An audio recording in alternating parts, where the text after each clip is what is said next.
chugga chugga chugga chugga chugga chugga.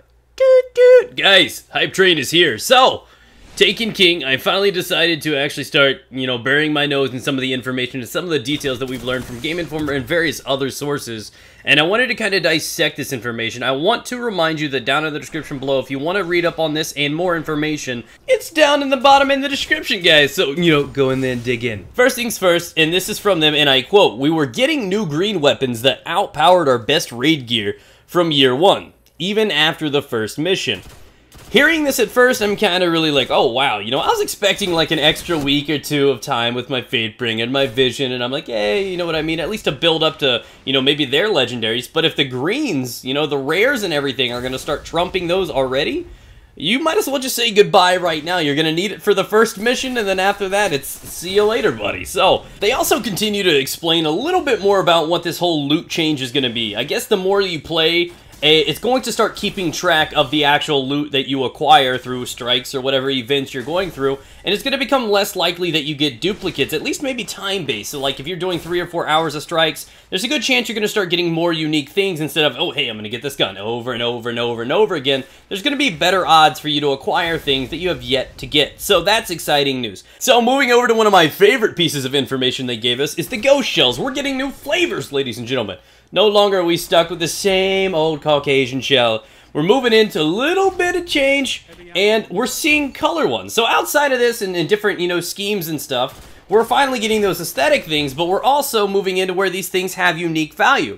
They can now boost your light level, just like other pieces of gear. On top of that, some of them also give you the chance to boost intellect, discipline, or strength, and you have to choose which one is best for your build. They also sometimes have cool effects, like the ability to sense nearby spin metal or other resources, and even one that increased glimmer for killing Hive.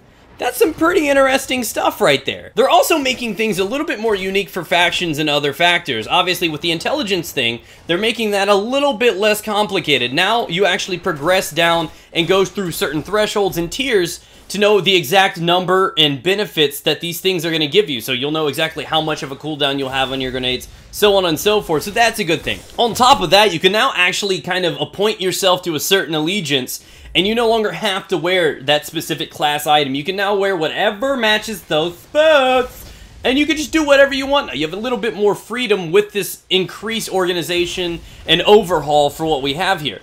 Now, they go on to just completely fangirl out over some of the new vendors and some of the new things about the tower. One of the coolest ones was talking about Banshee. And, well, he says it so well himself, so I'm just going to repeat it word for word. Well, you hit my personal favorite new vendor. Not only does Banshee now play host to the Sleeper Simulant quest, he also has all the cool new weapon testing and Arms Day stuff going on.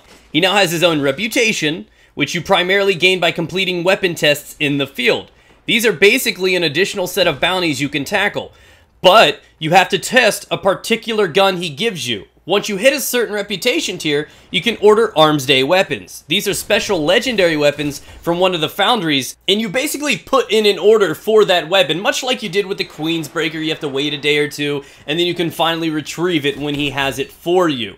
Moving on over, there are a ton of new bounties. These are dedicated bounties for your class each day, Fire Team bounties to complete with your friends, featured playlist bounties, Trials of Osiris bounties, and even weekly bounties that come with big rewards. My guess, very much like how the Nightfall would be. You have the chance for your exotics and your legendaries, all of which is exciting news. Now, one of the coolest things that I heard, and one of the, I guess, probably the thing that I'm most excited for, is while they were playing, Xur had an item called the 3 of Coins, which you could buy to boost your chance of an exotic drop on the next boss you fight. What is really unique for this is basically something that people are supposed to be spending their strange coins on if they have an overabundance. Many a times you have that piece of armor that Xur sells, you have a majority of the things, but what you can do is start buying these things, using them as a buff, trigger certain chances for unique exotics that he may not be selling.